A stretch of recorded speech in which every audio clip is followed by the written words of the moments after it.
And we are going to overcome each and every one of these obstacles. That I can assure you.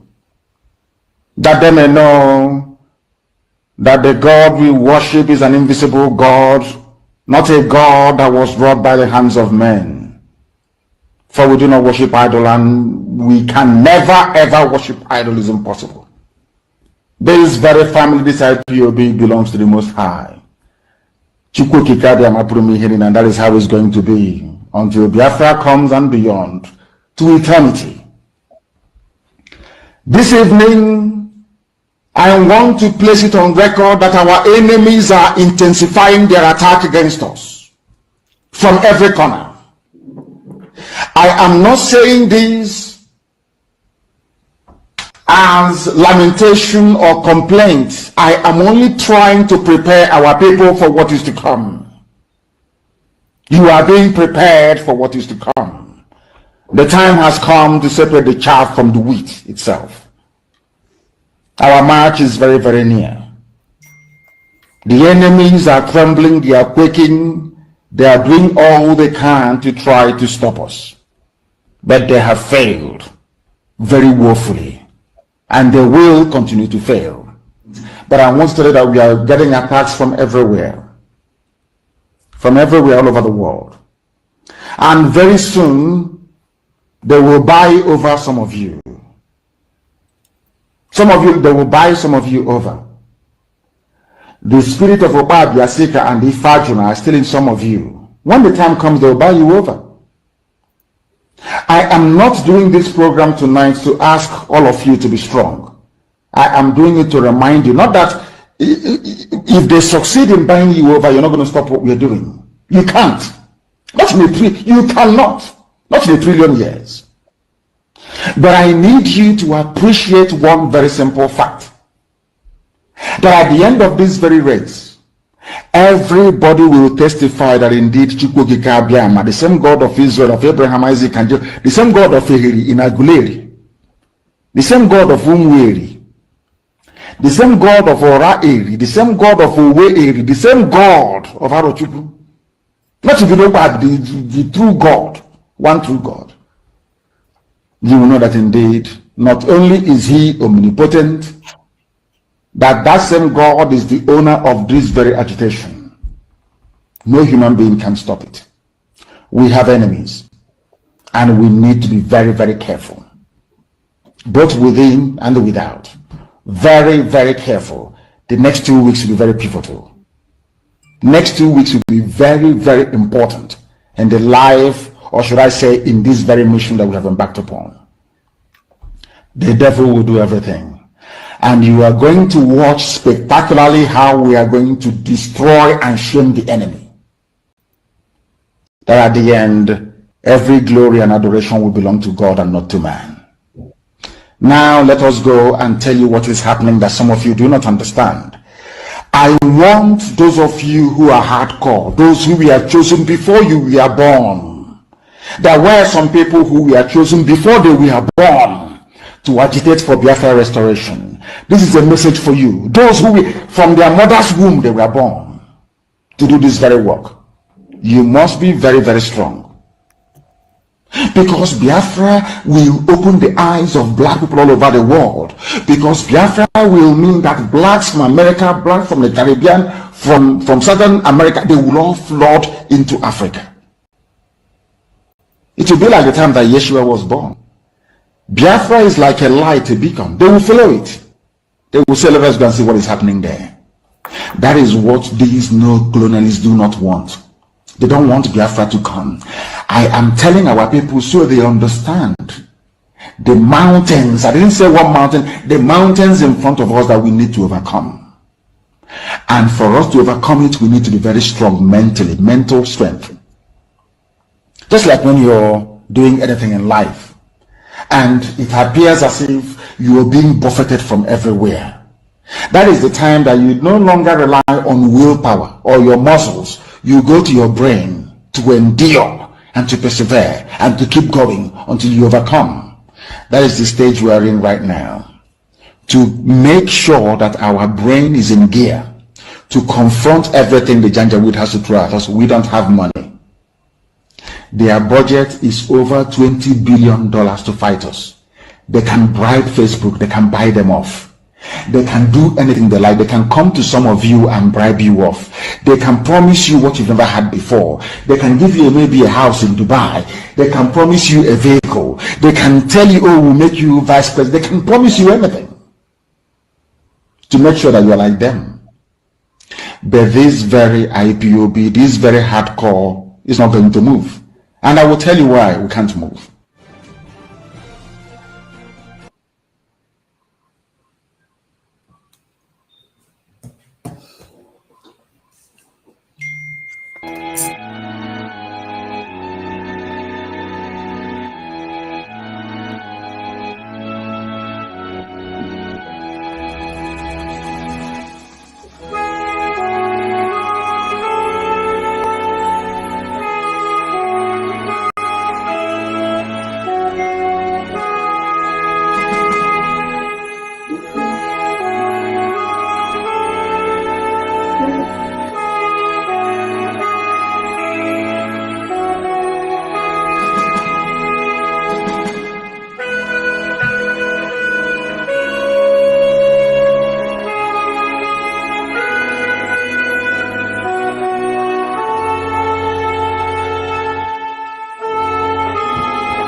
Good morning from here, dear friends.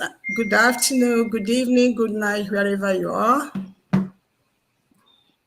Today's program is being hosted by Biafra Republic Government in Exile, Department of Information, Media, and Communication. My name is Dr. Agi, the head of Department of Biafra Republic Government in Exile, Information, Media, and Communication Department. What we are doing here today, our guest is Dr. Ngozi Orabueze, but she will introduce herself. Everybody on this platform are members of Biafra Republic Media, Information, Media, and Communication. It's good to have you all here today. We appreciate you being with us. And if you have any question, there'll be a number will be shared so that you can call in and ask questions. Thank you very much. Thank you. Thank you, our head of Department of Biafran Republic Government in Exile. It's good to have you in the studio after your first inauguration. And a big congratulations to you and every of your cabinet members and every other elected officials of the Biafran Republic government in exile. So with us in the studio today is me. So after all of you don't know me finish now, okay, let us see the next person. Mazi, introduce yourself. Greetings, fellow Biafrans and lovers of freedom.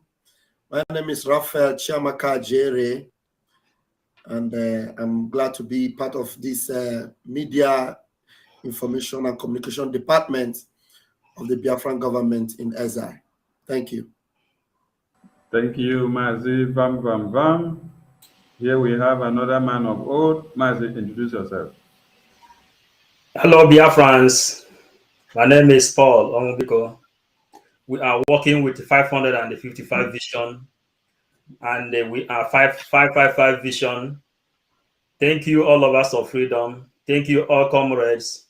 Thank you, the Biafran communication media, and every lovers of freedom.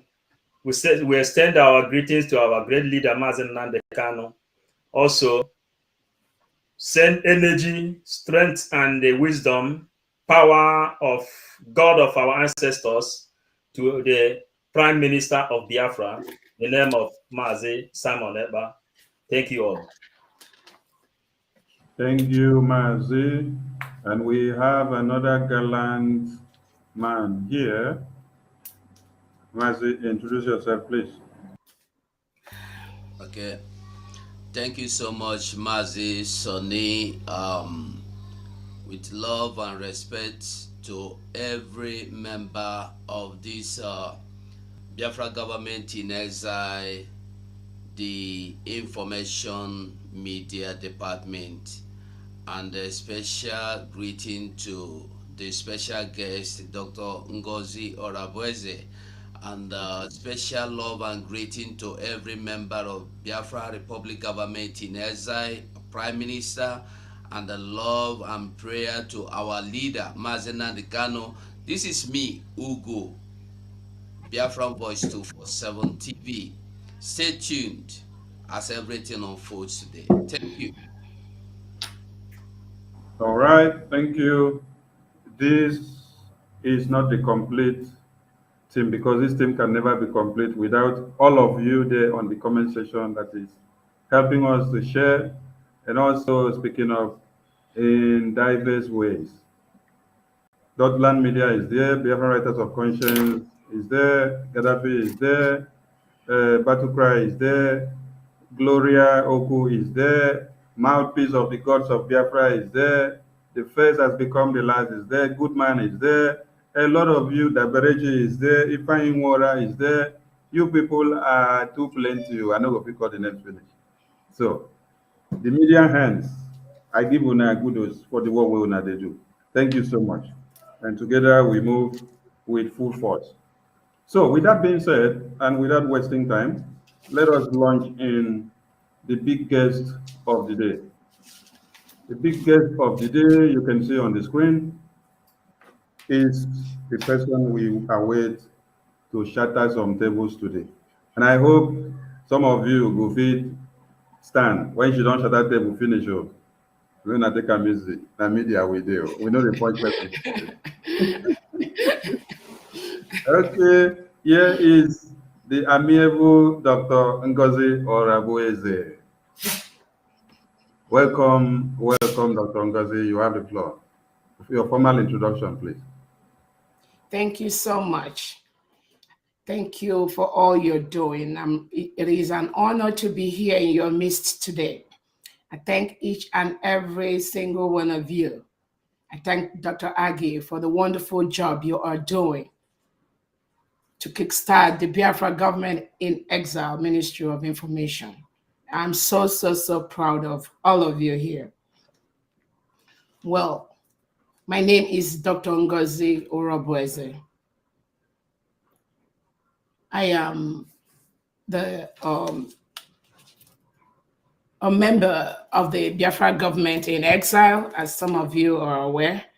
I am the Ministry of Health, the lead of the Ministry of Health. We have a Minister of Ministry of Health. I'm the head of the Ministry of Health. I'm also a member of the oil and gas, a member, just a little member of the oil and gas. And by profession, I am a family nurse practitioner, certified.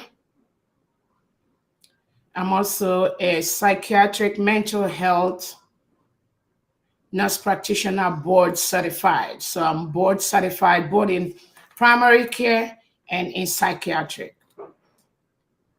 Apart from that, I had my master's degree. I had my bachelor's degree from Valdosta State University. I went to Walden University where I obtained my doctorate. So I have my DMP. I have my Doctor of Nursing and Doctor of DMP, Doctor of Nursing Practice, which is an equivalent of when you're going to say somebody have a PhD. So I have my doctorate in nursing practice, and also have a Bachelor of Art degree. So I'm both an artist and a scientist. So I live here in the United States with my kids. So proud to be part of the Biafran government in exile under the leadership of Mazi Nnamdi Kanu and our Prime Minister, Mazi Simon Ekpa. I am really so happy to be here with you today. Thank you. Thank you so much. Please, our Honorable Minister, because some of us come from the quack areas. All these big grammars, you could use the one where it could be wire, so that our people could cap up. Because all these big grammar where you don't blow now, you tell me to recap one now, I don't go to recap anyone. Talkless of the audience, I mean, take a while, where you go speak. Welcome, welcome, welcome. So, with us in the studio, we are full now. So, going to the discussion of the day, you said the first issue on your agenda is the need for Biafra restoration and why. The need for Biafra restoration and why.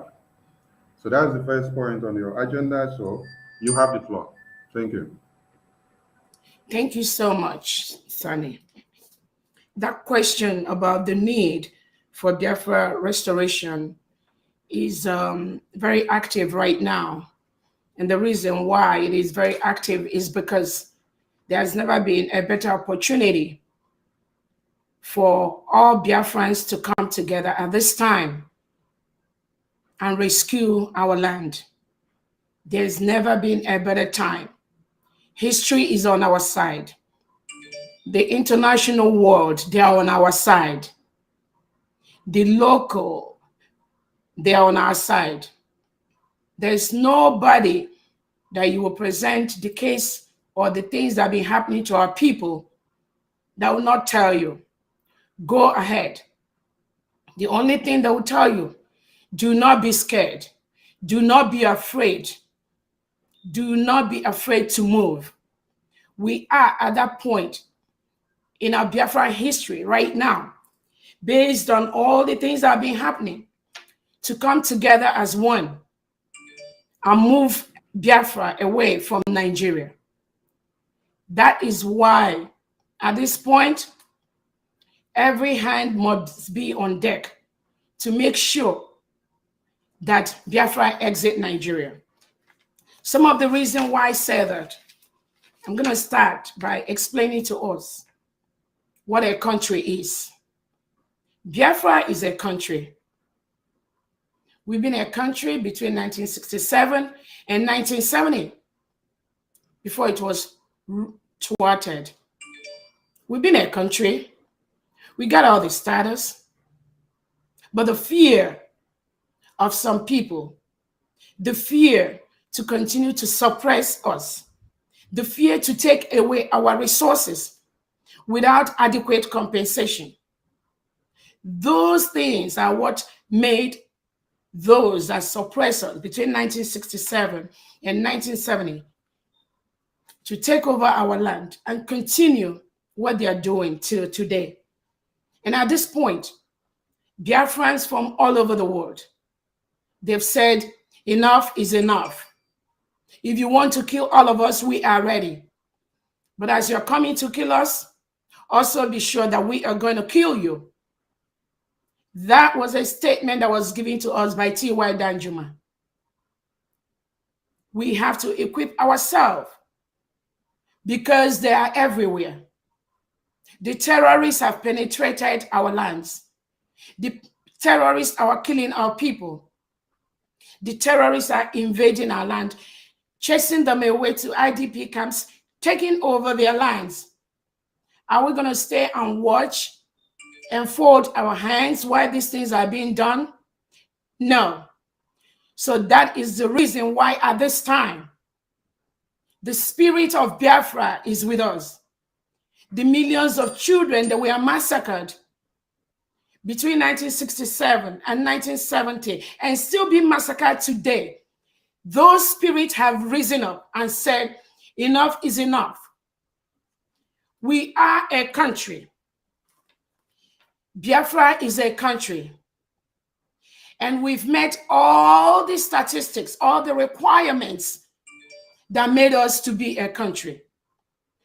We cannot wait for anybody to give us our country because we have met the criteria. One of the first criteria for being a country, based on the 1933 New World Summit in Montevideo, Uruguay, which was convened by Franklin Delano Roosevelt. In attendance in that conference was United States of America. Mexico was there, and 18 nations from Central and South America. The Caribbean was there too. In that World Summit, the criteria to be a country includes 1, a settled population. We have a settled population. The old eastern region of Nigeria, we've settled there for years. So we met that number 1 criteria. The second one is a defined territory, a defined geographical area. We have a defined map, and all of you can see that our Prime Minister recently produced the updated map of Biafra. We have a defined territory. We have a defined geographical area. That's the second criteria that made us.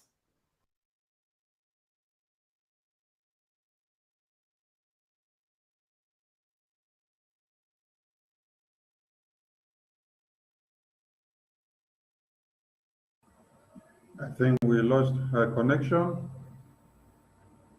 While we wait for her to return,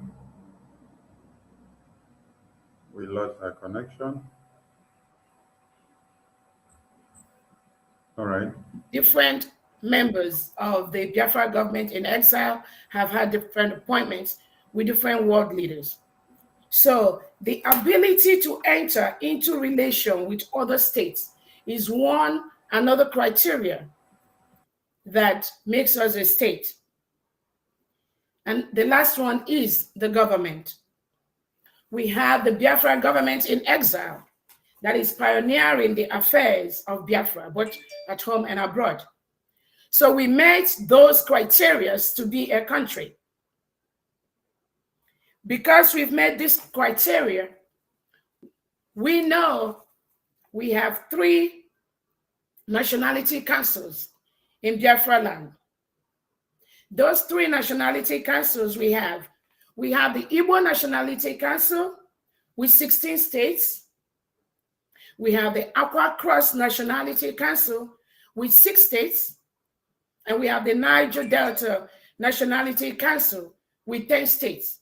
Overall, Biafra has 32 states. And each of these states have 15 local government areas. And each local government area have 5 districts. So we have fully defined and convenes the international body based on the 1933 New World Summit in Montevideo, Uruguay. Biafra has met all the criteria to be a country. So that is what and why we need to move this year. Thank you so much. Thank you. Thank you. And audience, if you have questions to the point raised, jot down your questions because we will open the line for questions. And you make it very concise because we don't have much time. We have other engagements. Sorry, I can't hear you, Sonny. Is it from my own end or what? I can't hear you. Can others hear me? Can everyone hear me? Yeah, I can hear you. I think she lost her connection from her first device because the second time it came back, we are not seeing her from the angle. So whatever happened made her to lose connection from whatever device. Oh, sorry. Hold on. Can you hear any one of us now? Yes, I can hear you now. All right, thank you. Okay, I said, audience, if you have questions, you may take down your questions because when we open the line, you will be opportune to throw in your questions. But you need to be concise because we don't have much time because of other engagements that are ongoing. So the next on your agenda is the situation of Mazi Nnamdi Kanu, the incarceration, the election, the referendum, and Biafra exit. So you know which to start with. You have the floor again. All right.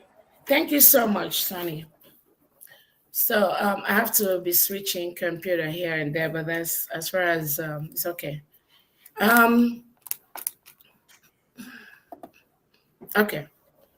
Now, the situation with Mazi Nnamdi Kanu, all of us are aware of what happened, how he was renditioned from Kenya to Nigeria, and how he's languishing in the DSS custody.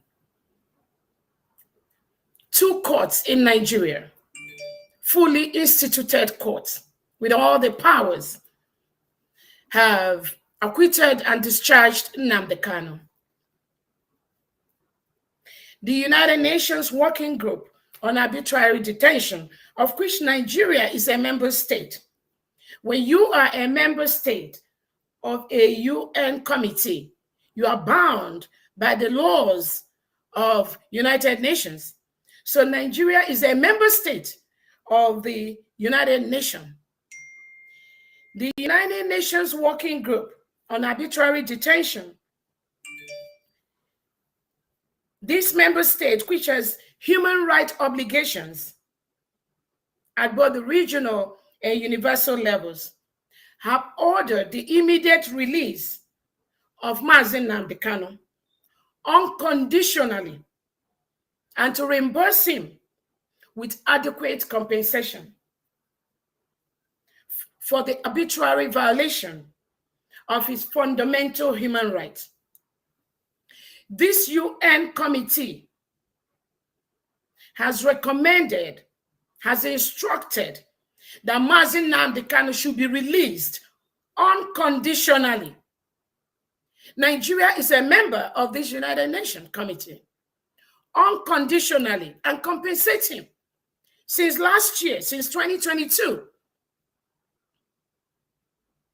up till today, that has not been done. The current Nigerian government and his legislators have refused to release Mazi Nnamdi Kanu. What did Mazi Nnamdi Kanu do? Nothing. Absolutely nothing, except what we are doing now. Self-determination is not a crime. It is a right. It is allowed by the UN Charter, by the OAU. Self-determination gives the indigenous, the citizens, the power to determine how they want to be part of a system, how they want to be governed. We have the right. It is our basic right. That is exactly the only thing Nnamdi Kanu was doing. But instead of the government to respect that opinion, they started killing people. They started killing everyone. Anyone that talks about self-determination, they eliminate the person. They kill them. That was how they ended up bringing Nnamdi Kanu from Kenya to Nigeria. Because of that, Biafrans have been calling for referendum over the years. Peaceful referendum over the years. We want to vote. We want to call a referendum for Biafrans all over the world. Because of the bad leadership in Nigeria, Biafrans are scattered all over the world. They live in droves. And we cannot continue to be visitors in other people's land, excel in other people's countries, while our own land is being ravished, while our people are dying of the basic health care that they need, basic amenities, they don't have it. And that is why we want to go home and make sure that our people get those services that we deliver abroad to other people to benefit from. We want our people to also benefit from that. That is all Nnamdi Kanu was calling for. Self-determination. Give our people the right to decide how they want to be governed. But no, because Nigeria is a country where there is an agenda. There is an agenda by those in power. So any other thing becomes an opposition. If you speak your mind, you become an opposition. You become a target. If you express yourself, you become an opposition. You become a target. If you march peacefully on the streets, unarmed, you become an opposition. You become a target. They kill you. How long are we going to continue to allow such heinous crime to be committed against our people? That is all Nnamdi Kanu was asking for. That is the only thing he requested for. And Nigerian government, with his agent, they planned. And with some insiders, we all need to know. Is the rat inside the house that told the rat outside that there is meat in the kitchen? But those people didn't know that the major tactics that Fulani uses to get people is divide and conquer. If they come into your house right now and they see that maybe I have 3 or 4 children, I love this one more. When Fulani comes in there, what they will do, they will get another child of mine and pay that one money to attack the other one. That's how they rolled over the years. And they're doing that in Nigeria today, as of today that we are talking. How long are Biafrans going to continue to allow the Fulanis to use them to fight each other, to sell each other? That was how Nnamdi Kanu get up where he is right now, languishing in DSS custody, dying. Recently, we heard there was a breakout of tuberculosis in the cell where he was. He was having nose bleeding. What did this poor boy do? Poor man do? What did he do? Except let my people go. Call for a referendum. And that is how he is there today. So the court, about 2 has said, let this man go. The United Nations Working Committee has said, let this man go. But the Nigerian government has refused with the legislators, because once they buy them over, anything they say, they believe with them. They're still holding that man, denying him access to proper medical care.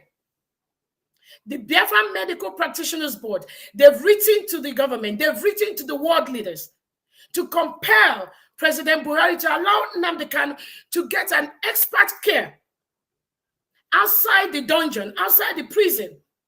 That guy is slowly dying there. They refused. What part of the world do you have somebody who is just propagating for self-determination? You plan with the Kenyan government. You just, without going through the normal process, and you just move him into Nigeria and lock him up, thinking when you lock him up, self-determination is going to die. Really? It does not work that way. The kidnap and rendition of Nnamdi Kanu from Kenya to Nigeria has made some people that ordinarily they were not interested in what Nnamdi Kanu is saying. It has pushed them to come out and let the world know there is nothing wrong that Nnamdi Kanu did. All he's asking for is fairness, equity, justice, which is a hallmark of the growth of any nation. How can you go a country where there's no equity? Major positions in the country, you divide it among your kinsmen. There's no justice. Some people are meant to be in jail. Some others are not meant to be in jail. There's no peace. All these terrorists that come from the Sahel, they were brought in by those that are the key players in Nigerian politics. They don't come for peace. The Fulani, they don't come in for peace. They come in as herders, as marauders, and they move from one state in Nigeria to the other, displacing the indigenous citizens as they're doing this. If you refuse to be displaced, they will kill you. We've seen horrific pictures. And anybody that needed more information after my broadcast, give me your email. I'll be willing to send you the facts, the figures, the information that you need. They take over people's land. They kill them. They maim them. They butcher them. They rape their women. And they take over their homes. Not just in Biafra land. It happens all over Nigeria. We saw what happened in Benue, in the IDP camp. People were chased away from their original homes. And they still went to the IDP camps where the government put them so that they will calm down. These Fulani marauders still went to the IDP camps on Good Friday, this past Good Friday, and killed over 30 or 40 in Benue State, Nigeria, in IDP camps. And they target mostly the male children, the male youths, because they strongly believe maybe the male will come and fight back. How can we, the international world, how can we continue to exist in a country where these marauders come in with AK-47, sophisticated weapon, and they kill us? So we just sit and watch as they kill us and maim us. And this has gone over the years. It happened in southern Kaduna. They are killing with impunity every single day. We see where their people are being massacred. In November 24, 2016, over 150 peaceful protesters were killed in Biafra land. Peaceful, unarmed, 150 shot at close range by the Nigerian government. The Amnesty International reported this, and I have the report. The Nigerian government, they sprayed acid. Acid were sprayed on innocent Biafrans just because they are conducting a peaceful march. We want to say how we want to be governed. We want to be part of the process. We don't want you to impose people that will come and take our mineral resources, take our wealth, take our homes. That's all they are asking for. We have the Ihamufo killing in December 18, 2022 by the Fulani herders. Over 50 innocent indigenous Biafrans were killed in Ihamufo for nothing Nothing. They were unarmed. Nigerian government was watching as this was happening. In fact, one of the reports, it was the Sahara newspaper and a couple of other newspapers, said that the Nigerian army aided this harmful killings. How did they aid them? They were standing by and they collude with the Nigerian military and police to kill these Biafrans.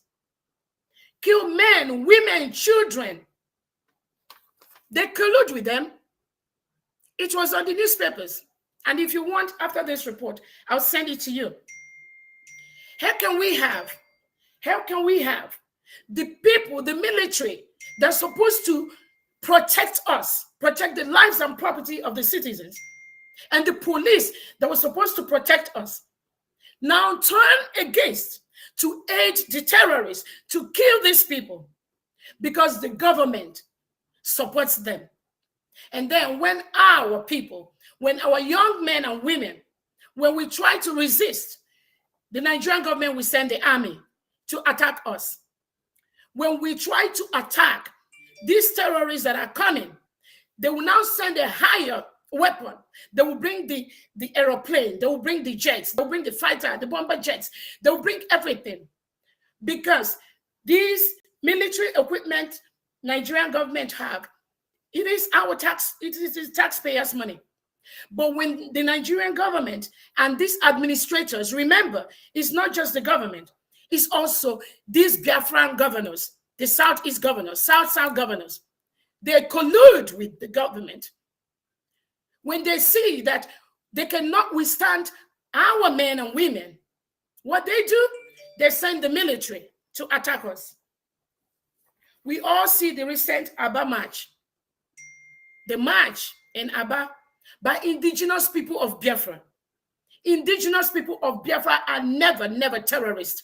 We stay in our own land. But for the Nigerian government to continue to do the killings, to suppress and oppress us, they term IPOB terrorist.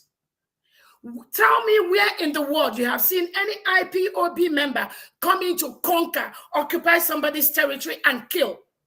We don't do that. We don't do that. But why did President Buhari do that? He did that so that the world will start attacking us, so that the world will start seeing us as terrorists, even though we are not. We are pure innocent Nigerians from the southeastern, south, and southwestern part of Nigeria.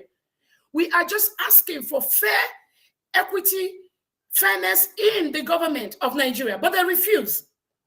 Instead of listening to us, what they do is to unleash soldiers, military, to kill us.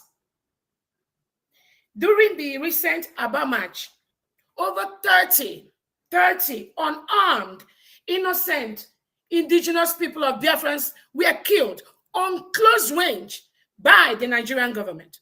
What country does that? What country does that? We have different types of things you can use to stop people if you feel they are marching and maybe they are becoming violent, which they did not do. You can use rubber bullets. You can use tear gas. Those things you can use. That some of you travel to civilized countries and you see what they use. You see how they do it. Why don't you implement the same thing inside Nigeria? Why use live bullet when people are marching unarmed? And you want them not to talk? Some of us, our brothers and sisters, were killed.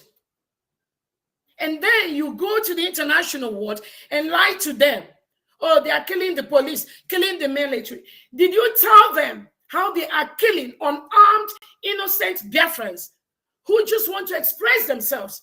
Did you tell them the same story too? If T.Y. Danjuma, who is an ex-military chief, has said, the Nigerian government, military and police, they collude with the terrorists. And T.Y. Danjuma, who is an ex-military chief, have told us, Go get your arms. Protect yourself. The government cannot protect you. I'll send the video. Any video anybody requests for, let me have the chronicle, and I'll send it to them. There was a reason why T.Y. Danjuma said that. He's an ex-military chief, so he knows what is playing out in the system. They killed over 30 in that Aba. The Obibo killing of 19th October 2020. Over 100 Biafrans were massacred for nothing. The Obibo killing, which was commanded by Governor Wike. Governor Wike ordered the Obibo killing by the Nigerian soldiers during the NSAS event. What did these people do? He ordered the Nigerian military and police to kill over 100 innocent Biafrans just because they want change. They want equity. They want change in the way the police is being run. The way the police just stop, search, kill you, eliminate without question, without going through the normal process of the law. How can Nigeria continue to function without going through the due process, either to kill, to persecute, to jail people? No, they don't do that. And we have been complaining. Everybody have been, some people in the north, they can't even talk anymore. Some of them have no voice anymore. Obadiah Malafia, that one that stood up to just talk a little, he was eliminated. Our brothers and sisters, our indigenous people in Southern Kaduna, Borno, Zamfara, some of them cannot talk again because of fear. Because of fear. They cannot talk anymore. And you begin to wonder. Some people will tell you, oh, they are killing people. Oh, they are sending their military in Southeast, in South-South, in Southwest. They are sending it because you people want Biafra, because you people want to exit Nigeria. Ask them the question. Those people they are killing in Southern Kaduna by their hundreds, those that are killing in Zamfara, those that are killing in Borno, those that are killing in Benue, what are they asking for? Ask them, what are those people they are killing there? What are they asking for? Are they asking for Biafra? No. Are they asking for exit from Nigeria? No. Are they asking to have another country? No. Then why are they killing them and pushing all of them into the IDP camp? So when they come with this childish story telling you, oh, we are sending military, and they're sending that information to the international body, some of them that don't know what is happening in Nigeria. It is time we have to let them know what is happening in Nigeria. Some of us have had the opportunity to meet leaders in this country, and they said, I didn't know this is happening in your country. Why are you all keeping quiet all this while? So this type of thing is happening in Nigeria because the government have used their power of the press to suppress certain news out there. The Nigerian press have been so suppressed and oppressed that there's a guideline on even the words they can use. Using words like Fulani terrorists becomes a trigger.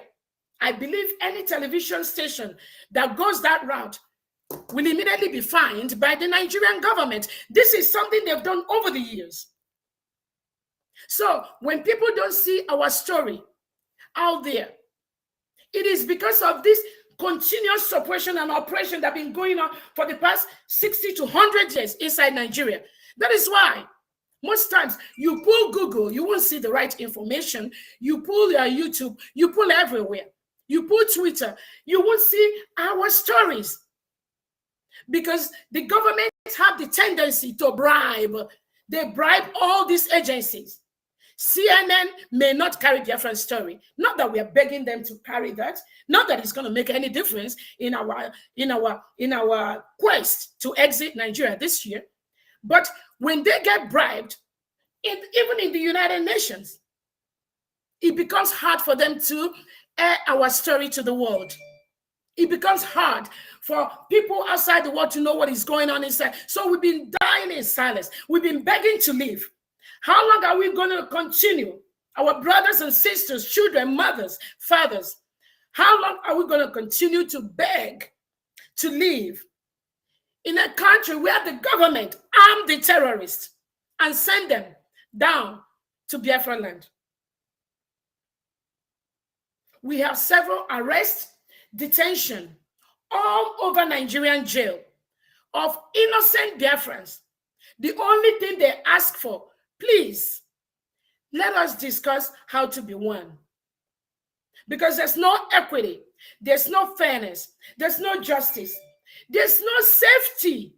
The terrorists are killing us every day. And the government refuses because they know the resources, the oil that is predominantly in the south. They are milking it. And they are milking it and moving it to international bodies. Some Western world are milking our resources today, while our people are dying every day without electricity, without water, without good health. What country, if you are a country outside Nigeria and today you are participating in taking the oil from Nigeria, you need to have a rethink. You need to question yourself on the injustice and the dangers and the loss of life you're causing to Biafran people and Nigerians in general. This is what is going on. All of us still remember Idara Gold. Idara Gold is still locked out.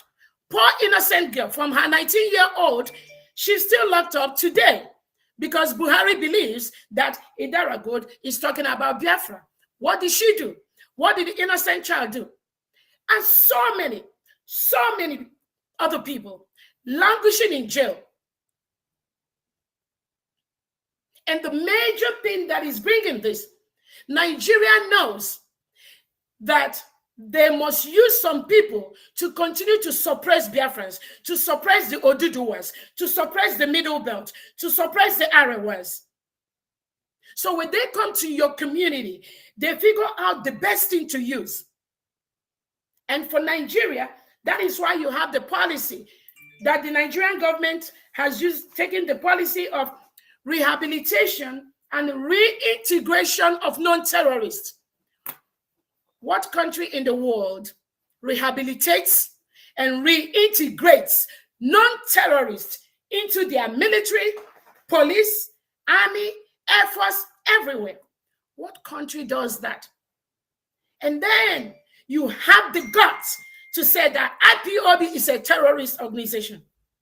But you, President Buhari, Nigerian legislators, you passed the law. Because I believe before any policy becomes activated, the legislators have to pass it. The House of Rep and the senators. You passed a law for Nigeria to rehabilitate and reintegrate non-terrorists into the security system of Nigeria. What do you expect? What do you expect? When you see Nigerian military burning, using the gun, you all have the video, using machine gun to be on close range, burning, shooting, burning people's home, shooting them at close range. And they don't care. Where do you think those people are coming from? The indigenous Nigerian military and soldiers that are trained, they don't do things like that. But because the Nigerian government has passed this policy to reintegrate and rehabilitate non-terrorists into the Nigerian military, police, that's why the chaos, and they know the reason why they did that.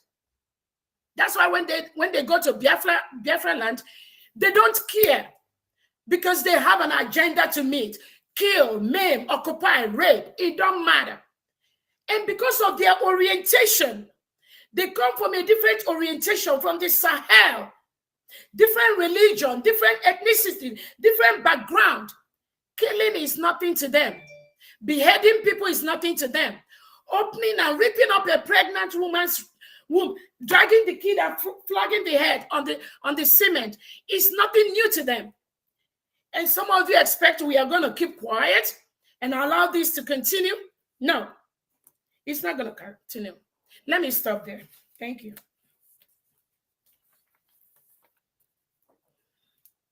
All right. Thank you, Dr. Ngozi. You have touched quite a lot of things. And I want you now to talk on the NCWS policy.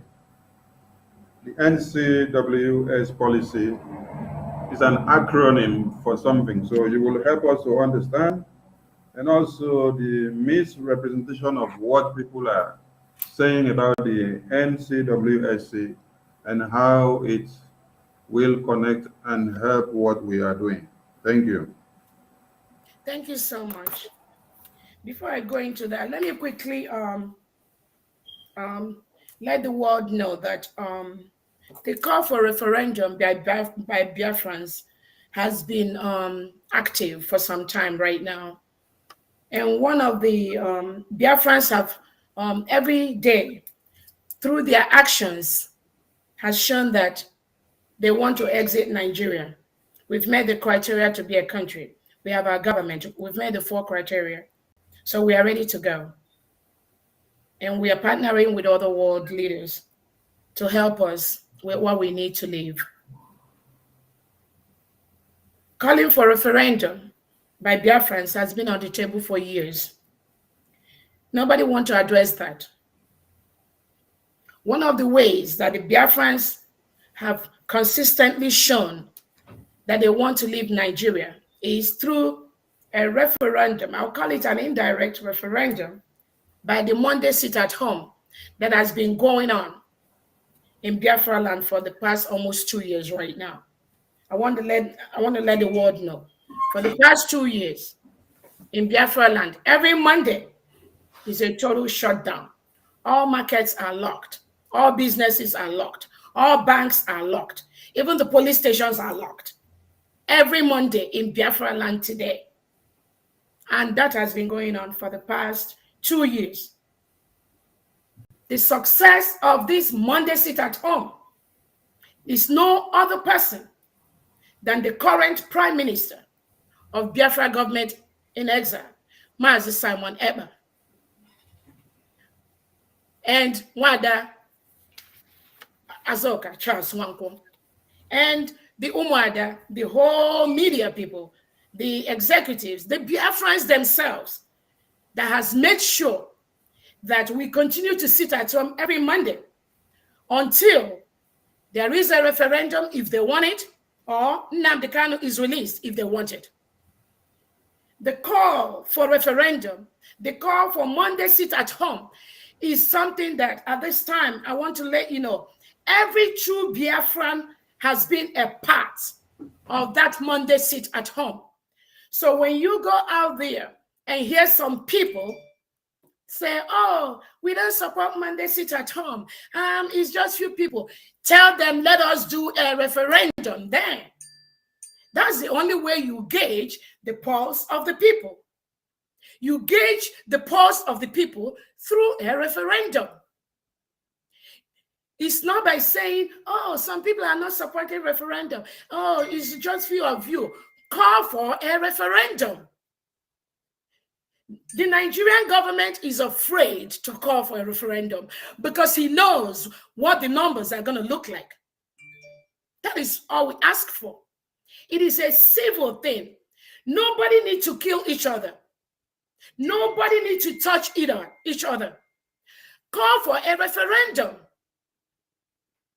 If the majority of Biafrans say, oh, we don't want to leave Nigeria, then produce it and for the referendum, we are going to request for an independent United Nations body that will conduct a referendum in Biafra land, and it must include all Biafrans living abroad and all Biafrans living at home.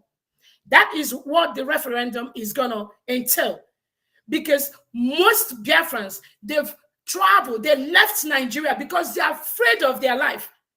The Fulani terrorist government have chased majority of Biafrans away from their homeland. Any referendum has to be an independent United Nations body that will include all Biafrans living at home and living abroad. I'm a Biafran and I'm living abroad, and I should be part of that process. That is the referendum we are going to accept. Then, another thing I want to bring to your attention is this. While the Nigerian government has been trying to oppress our agitation for freedom, they've gone that through so many ways. The other time they banned Twitter. What government in the world bans Twitter? Just because people are getting information from Twitter. Then the next thing, they have to invite the Finland government. Oh, come here. We have your citizen, Simon Ekpa. He's a terrorist. He's doing that. They are the main terrorists. Every Biafran and in the world should know today, Simon Ekpa is the good guy in the world. Most of the things that have happened today, without him, nobody will know what's happening in Biafra land today. He risked his life, his job, everything he has. He risked it to let the world know what is happening in Nigeria today. What did the Nigerian government do? The Nigerian government, through the information minister, have to summon the Finland government ambassador to come and warn Simon Ekpa. He's going to disrupt our election, blah, blah, blah, blah, blah, because that's how they roll. No intelligent Nigeria can roll like that. They say when they go low, we go high. And thank God, the world is beginning to see all the things Fulani has been hiding from them. And they were able to see that Simon Ekpa is a good guy. Because Nigerian government has used their money. Remember I told you about using money to buy those people that believe in the same thing with you and using them against you. The divide and conquer. That divide and conquer status is what today I plead with all Biafrans to stop that. Stop it. How long are you going to be bought over? The Southeast governors, when the harmful killing happened, none of them talked. When the Obibo killing happened, none of them talked. None of the legislators talked. All these killings, the one that happened in Aba, which of them come to the air to condemn that? That is how you know you run a government. A government that boldly come out and said, Nigerian army, you cannot use live bullets on unarmed innocent citizens that are marched, no matter the reason for the march. Even if they are marching to remove Buhari today, which they were not. They were marching for you to release Mazi Nnamdi Kanu and call for a referendum. That's all. Did any of the House of Legislators come out to condemn that? No. Did any of the governors come out? No. Even the ones you have that are working with the Nigerian government executive, did you hear any of them come out on the national daily to condemn the Aba killing? No. So what makes you think, as a true Biafran, you can continue to liaise with people like that?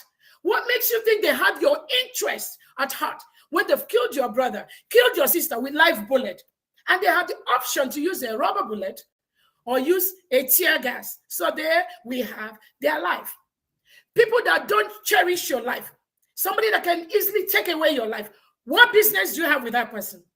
So I use this opportunity. Thank God for Simon Ekpa, because without him, I don't think there'll be anything like Biafra land today or Southeast Nigeria. Thank God for stopping them. And we're going to use everything in our power to stop them and continue to stop them. So I'm pleading with all Biafrans, please, let bygone be bygone. In every struggle, there might be mistake. Even in your office, not everybody likes you. In your job, not everybody likes you. There will be difference of opinions. But the superior thing should be that thing that all of us want. It's not about position. And I keep telling people, when you're building a country, there are millions and thousands of positions that each and every Biafran can take up and provide and produce their best. We have 32 states. In that 32 states that I mentioned, let me be sure and be clear. In that 32 states, Honorable Minister, Honorable Minister, sorry, because of time constraints. Okay. Go ahead. Because of time constraints, I would like you to jump over to the NCWS. Oh, great. Quickly, yes, thank you. Let me quickly brief you about NCWS and the Biafrans. Some of you that know me, I'm somebody that is very, very passionate about community. I keep saying that. Some of you must have seen some of my videos that we have cut and join and all that, but I'm glad some of you were able to watch the full video. And NCWS means National Congress for Women's Society. What NCWS does is to fight and create good leadership. We bring the youths, we train the youths about good leadership. So we catch them. Excuse me, you said is National Congress for Women's Society. We WO-men. So it has both women and have men. National Congress for Women's Societies Nigeria. Right on. Great. So what we do is to groom good leaders. I believe in good leadership. It has been my passion. We groom good leaders from the scratch. And we formed NCWS, I think around 2017 or thereabout, around that time. And our major task is to make sure that these young leaders from all over the country knows that there are criteria that need to qualify you as a good leader. Some of those criteria is, if you are running or if you're leader of a country that claims to be a secular country, you cannot have two laws in a secular country as is being operated in Nigeria today. And that is why we are cut out in the 36 states in Nigeria. The reason for that, it's not just easy to say, we're going to teach our Southern and Biafran people what good leadership is about. You have to teach the whole people that believe that they were Nigeria about good leadership. That good leadership is letting them know, if you believe in one country, you cannot have two laws. One is a Sharia law. About 12, 13 states in Nigeria today are practicing Sharia. Then we have the secular law, the constitution in the southern part. We teach these young leaders from the start, if you become a leader, whether you're a House of Representative member, whether you're a senator, you must make sure that such laws are broken down, because that is the only way you can build a good society. So they learn all these things in NCWS.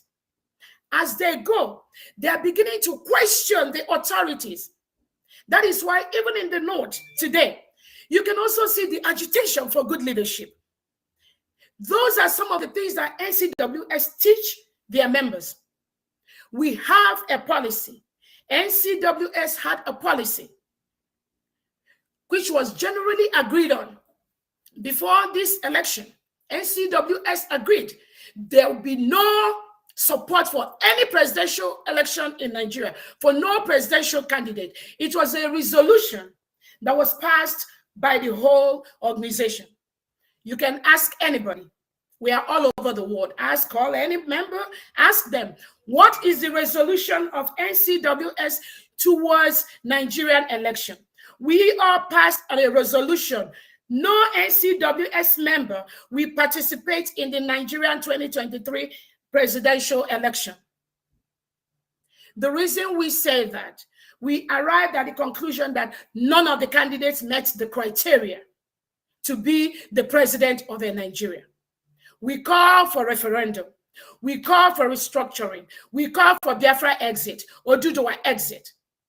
But the thing among us, and again, that's what I used to say before, some of these people, our own people that are being used, the divide and rule thing, we see that inside us. So they want to portray NCW as very beautiful organization that have trained thousands of leaders all over Nigeria. And you go and meet them and you speak with them. The stoning of Deborah, it was NCWS members in that state where Deborah was stoned that was carrying it all over the media. You cannot stone a Christian who just happened to be in a Sharia state because she does not understand what Sharia is all about. And she said something about Prophet Muhammad. Then you all started stoning them. It is the NCWS members in those states that were in the forefront. They publish it in their local papers that this cannot continue to happen. Even when people like our leaders, Atiku condemned it on his Facebook page, after some hours, he took it down. So that is what NCWS does.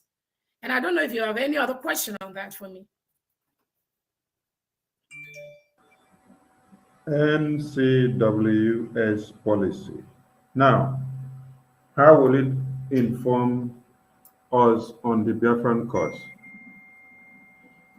Okay, so NCWS is is an organization. Biafran cause is what I think we have to focus on. Biafran cause, because if I want to bring all the 36 NCWS members to come and be talking Biafra, that might be, some of them may not even know what you're talking about. So we have to focus on Biafra restoration. And Biafrans that want us to restore Biafra, that should be our major focus. What are they doing in their private moment, in their public moment? What are they campaigning for? What are their behaviors? Are they setting up people in our homeland to fight our ESN? Are they bumping us against each other? Are you castigating someone ever? And then you say, oh, I was doing Biafra before, and now I don't want to do Biafra again. I want to focus on Simon Epa and Madam Azoka and tear them down. Who are you pulling down?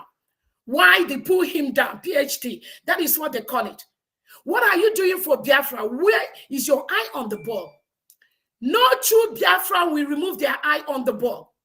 If you focus your eye on the ball, even if you have a problem with Simon Epa, even if you have a problem with Ngozi Orabueze, even if you have a problem with anybody, what are you doing to make Biafra come? And I said it here, 32 states in Biafra land. These 32 states, we assimilate over 5 million workers, 5 million administrators in Biafra land. Where do we have them? Over 32 states, we assimilate over 5 million Biafrans to put in our expertise in Nigeria. We don't even want 1/1 million of that at this time. And people are fighting each other, fighting for position, fighting who is going to be the state governor, deputy governor, senators, House of Representatives. In all these 32 states, is it not human beings like all of us that will go in and do that? Who is going to be the ministers? Apart from the federal, you go to the states, you're going to have the health ministers, the education ministers, you're going to have the information minister. In all the 32 states in Nigeria, who is going to do that? And we're fighting for 10, 50, 20 positions. You're talking about 5 million administrative positions in Biafra land. Who is going to do that? So we need to refocus, we recycle. All those menial things, you come on air, you come on your Twitter page, on your YouTube page, and you're destroying your fellow Biafrans. Let today be the last time, please. I'm begging you. I'm begging you. We don't need that. Don't do that. Don't give the Fulani more ammunition than they have. Do not do that. Because at the end of the day, they will divide us. And our land will continue to suffer. Our mothers and fathers will continue to be destroyed and killed. Our daughters will continue to be raped. Nnamdi Kanu will not be released. Do not do that. Anybody you see going on their page to discuss person, just know that that person is not a true Biafran. Thank you so much. Thank you, thank you, thank you. From the comment section, there's a question that was posed. He said, this lady has spoken so well. Is this the same woman they say she is working against the Biafran struggle and that she is working for Nigeria? So address that issue, please. Yes, it is the same person, the same Dr. Ngozi Orabueze. Yes, I am the same person. Yes. And and that is why Hillary Clinton will always say that people will always talk about you. If you're not doing something good, they won't talk about you. I see people come online, come on air, instead of putting suggestions that will help us get Biafra.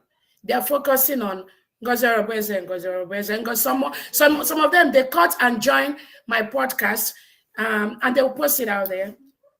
I forgive them. I forgive them, because if they know what they're doing, they should know that what we are fighting for, what we are looking for, is much more important than saying Ngozi Orabueze is working for government. I wish Fulani is giving me money to come and give Biafra. I will go and ask for the money. How we may go, Biafra. I'll be so happy. But because I call, we mobilize people now. Yokwa people, because they are in a donation, and the people that understand where we are going, they are donating without Biocha. They are happy to donate, because I am Anji na scissors wage no so Fulani ogo. You can't fight the terrorists with knives and saying, oh, God already give us Biafra. God give us Biafra, but you must equip yourself with the tools you need to get Biafra. What are those tools? We must equip ourselves the way Fulani is equipping themselves. Those people that carry AK-47, Danjuma has told us, if you know where they are going to get that, go get it yourself. How are we going to get it? So we need money. We need money to be able to get those things. So Hapundinasi, Ngozi Orabueze, they don't exist. Those are the list of our problem, if you know what I'm talking about. People that will come out and say, when you see any Biafra that give more than $100 or $200, that means Onyanwa is working for the government. That shows you how low their IQ is. That shows you how low level some people's IQ is. That shows you how low they bring Biafrans. Biafrans that are the biggest industrialists all over the world. What is $5,000 that you want to give to Biafra restoration? What is $10,000? But some of these people that have done this thing for 100 years, they believe if you've given more than $10, then if you give more than $100, oh, you're working for the government. Do we have to waste our time on people like that? No. Please don't do that. Don't do that. Thank you so much. Thank you, Honorable Minister. We're so happy to have you. And the way you've addressed this last question that was raised by someone in the comment section has already taken care of every doubt that was there, and every blackmail and propaganda that was there. And Biafrans, I want to remind you something, and lovers of freedom and also haters of freedom, and those that have decided to work against the freedom of the Biafran people. If you look beside our minister there, you can see the dragon shield. You can see the dragon shield. That dragon shield did not develop wings from heaven and then situate in her board. She got it out of our job of excellence. And that happened from our fundraising. So when you want to start, think of how to peddle it so that you know where you're channeling it to. She made a very good point. Our lines are open. Please throw in your questions. Call in. Only with this number on the phone. Call in from WhatsApp or Signal or Telegram. And we don't have much time because we have other engagement to hook up to. She made a good point where she said, even if Fulani will give me money to bring for Biafra, that would have been a better option. Just like when Gaddafi would say, if Fulani want to give me Biafra now, I go follow and push him because na Biafra won't give me. Had it been the kidnap Martin Namdeka, then they bring the Biafra that same day, everybody would have been rejoicing. So we want to appreciate our Dr. Ngozi Orabueze, who has not relented in what she's doing for Biafra and for her people. My HOD, I bring you to the screen so you can say something before calls start coming in. Biafrans, the lines are open and then you can push in your calls. Thank you so much. Thank you very much, Mazi Sonny, and thank you, Dr. Orabueze. Dr. Orabueze, on all points you addressed, yes, part of the problem, some of the people that are talking about you, saying you work for the Nigerian government and all that, you just hit the nail on the head. I wish they could give me as well. I like to donate more. And the essence of people, we all tend to look at ourselves from our own level, situation, and all that. God did not create us all equal in certain things. So when some people are blessed, it doesn't mean that there are people who have more money than Dr. Orabueze and all those that have been donating, but they don't want to donate. So when we talk about money, as for those social media people carrying all this, talking about Dr. Ngozi Orabueze, I hope henceforth after today, anyone that is talking about Dr. Orabueze don't mean well for Biafrans. So just ignore. You don't have to defend her. Share this video.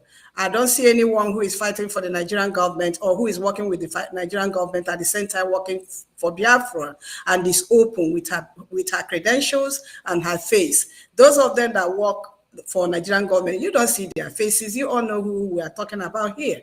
They don't. You can never see their faces here because they are hiding behind the scene and causing all the commotion. So some of them is poverty. So if they can, poverty of the mind, I'm not talking about poverty of finance. When they can't donate $1, when they see someone that is donating $100, it makes them as if you stole the money from somewhere because they are poor at heart. So Dr. Ngozi Orabueze, thank you very much for all the questions you've addressed. And Mazi Sonny, thank you as well, and continue to be anchoring this program. Standing by. Thank you very much. Thank you so much, ma'am. Thank you, my able HOD. Dr. Ngozi, before we pick any call that comes in, with your experience as a medical practitioner, when we heard that MNK was throwing up intermittently when our lawyers visit him, what could be the symptom of that? Thank you so much. Again, so many things could cause Mazi Nnamdi Kanu to be throwing up inside the jail, in the DSS custody. So many things. He could be nauseated. He could be not taking the right medication, maybe not taking the right food, anything. Somebody being in DSS dungeon in Nigeria, that's a horrible place to be. I know we had a meeting one time with our health minister, Dr. Sam Agubose, who is our health minister, and he addressed that with us.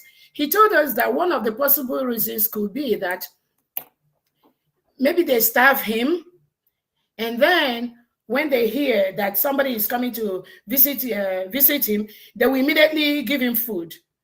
And then the food is given to him in a bulk or in a large quantity. So when he eats that food in a large quantity, that could now make him to throw up when there are visitors around him. So that is what our health minister explained to us. But there could be other factors. There could be other reasons that could make somebody to throw up. There could be infection that is not being handled well. We all heard the other time that he has this ear infection that is not well treated by a specialist. You can't just bring a primary care doctor to treat specialist areas. We have primary care doctors, not that they are not capable, but they will treat the ones and they will tell you, now take this person to a specialist to know what is going on. So now, but I believe he's not getting the specialist care from his own doctors in that DSS dungeon. So just bringing a general primary care doctor to look at him and not sending him to the ENT or to the GI doctor, or there's so many areas, or to the psychiatric doctor. He's going through depression. Many things many diagnoses could be the reason why what is happening to him is that maybe he didn't sleep well. So you can relate all these things. There's so many reasons. But the bottom line is this: they are holding him there. They're refusing him the care he needs. We've written, the Biafra medical practitioners, we've written to them to release Nnamdi Kanu. It was published in Nigerian newspapers, and I can send it to you or whoever wanted. And they read it. But they still refused to release Nnamdi Kanu. What did that guy do to him? They want to kill him, and they think if they kill him, that they'll be okay. So many factors could lead to that. Thank you. Thank you. With the advent of bringing in tuberculosis patients into a cell room, what are the dangers that await his own health? That is very, very dangerous. That is very, very dangerous. There is vomiting, and there's so many things that could go wrong. We have to get the fact from Nnamdi Kanu, and but I know he has told us that they brought somebody that have tuberculosis in their own compartment, which is wrong. How can you have somebody that tested positive to TB and you're circulating the person in a general environment? The person is supposed to be in a specialized room with a specialized air monitoring to make sure that the breathing the person is bringing out is well suppressed, that it doesn't go out from the room. How can we run a system like that? And that is part of what we are going to be looking at in Biafra government and in Biafra as a whole. We must make sure that things like this never rear its ugly head in Biafra land. So they reported that, and he said it, which I believed him. So every other person there could also be infected with TB, with tuberculosis. And the treatment for tuberculosis is not just something you treat one day. It takes months to treat tuberculosis. And are they doing anything about it? No. It's just so frustrating. And that is why Biafrans, true Biafrans, Oduduwas, middle belters, even the Arawas, do not relent in your effort to create a better world for you and for your children and for your parents. Either way you want to do it. For Biafra, Simon Ekpa is already showing us the way. And that way we must follow. Thank you, Doctor. Thank you. My phone line is open. Mazugo, do we have a caller? Yes, a caller is here. Okay, Mazi, go on. Ask your question. Okay. I come from Germany. My name is Kechuku. First of all, I will thank my sister that is talking here. It's very, very good. His explanation is very good. I can understand very well. Well, I have only small question, please. To ask. Go on. This question is about people, because as you people are doing, it's very good, but you have something that it worries me a lot. You people have to know that a lot of we have about 10 or 20% Biafra that they cannot write, or maybe they will write, but they will not write very well, or maybe they don't go to school, like me, that is talking. I went to primary school, after I go to Sagoga. So you people have to think about us that didn't go to school, university, and so on. So know how you switch us in for your government. Because we don't go to school, doesn't mean, like me, I live outside more than 30 years. So you people have to think how to switch us in. Even if I work under somebody that is, for example, now, like I see a lot of people that is cheap. It's okay, but I can work under them because of my experience outside for more than 30 years.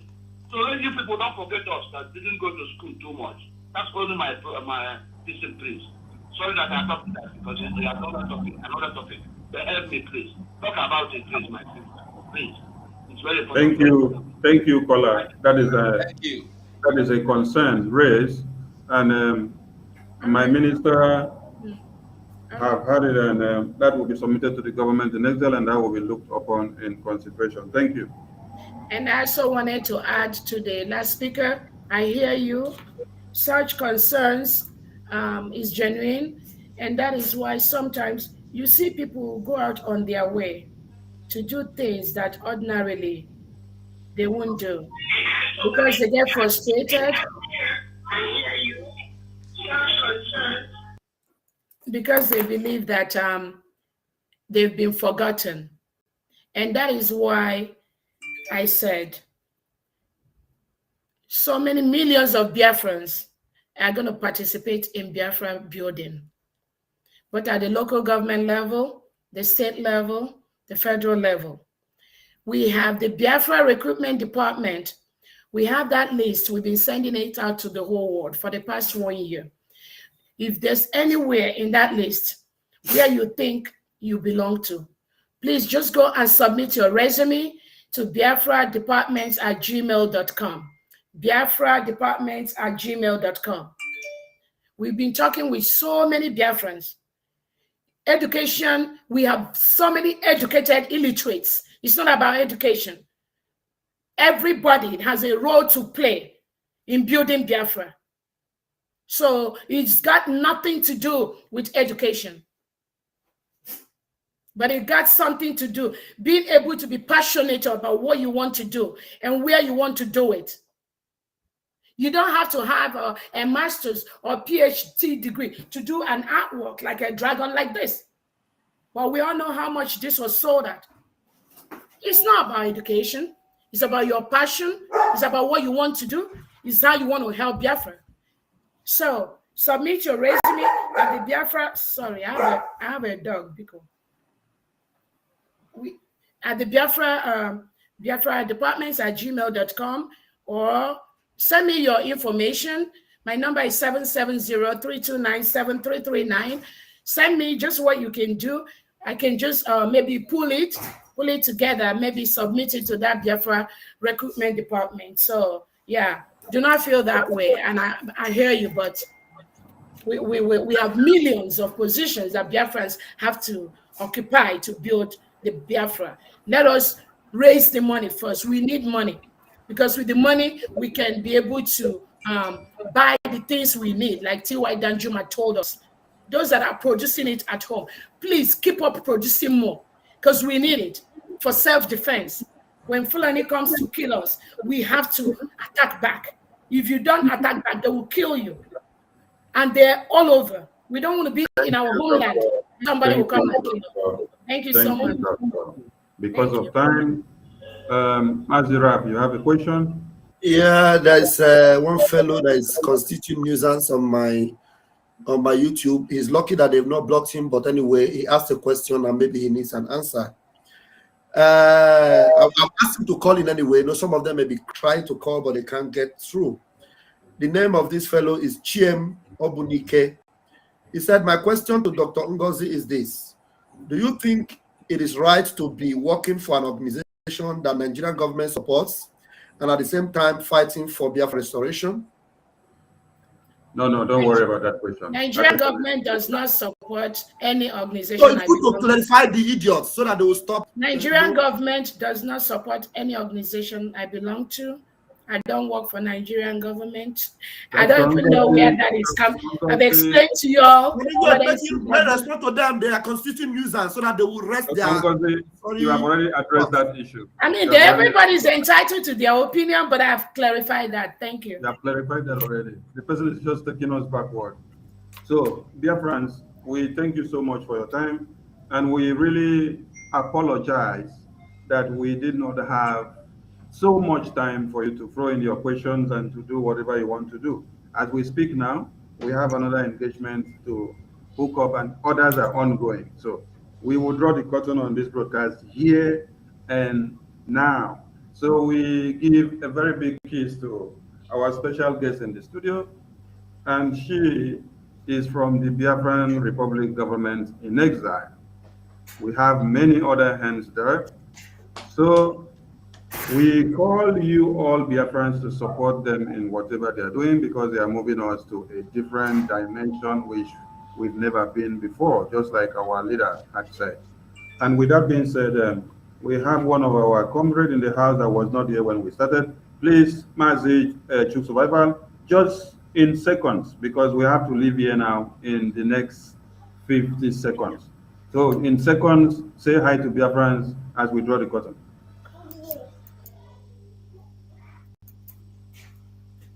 Unmute. Unmute. Thank you so much, my beloved brother Aparawa. Thank you so much. And I appreciate all the Biafrans that are watching. I appreciate mostly Dr. Ngozi that have joined us. I say, may Chukwu Okike Abiyama continue to strengthen you. I'm so sorry that I came in late. I actually miscalculated the time, because of the different time zones where we are. That was why I come late. So I sincerely apologize to Biafran people, and I apologize to my beloved sister, Dr. Ngozi, and our minister. Please do exercise don't be angry with my absence. I came late and I apologize. Please, fellow Biafrans, forgive me for coming late. I appreciate everybody that have been able to be here all this while, and my fellow comrade that we are hosting the program till this time. I say, may Chukwu Okike be my guide and protect all of us. Thank you so much. Thank you, thank you, thank you. Thank you so much. We need a closing remark from the head of Information, Media, and Communications Department of the Biafra Republic Government in Exile as we draw the curtain here. Thank you, ma'am. Thank you, Madison. I thought I did earlier, so that thank you, Biafrans. We appreciate you watching us and your continuous support. That means a lot. Just like we all have been saying, no matter, just do your best. The little you can contribute is about Biafran. It's not about money. We appreciate you and look forward to such program as we progress. Thank you very much, and thank you, Dr. Orabueze, for coming. Thank you. Thank you so much for having me. Thank you. Thank you. Bye, everyone. From us from here.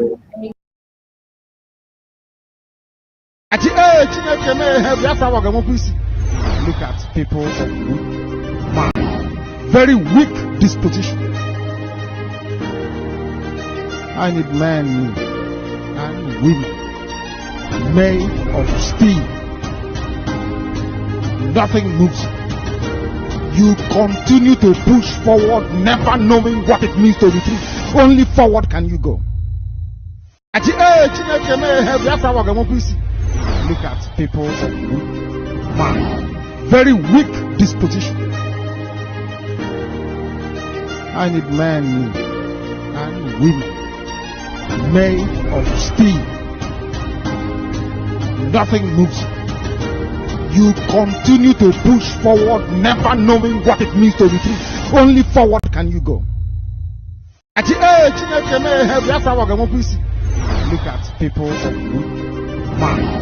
very weak disposition. I need men and women made of steel. Nothing moves. You continue to push forward, never knowing what it means to retreat. Only forward can you go.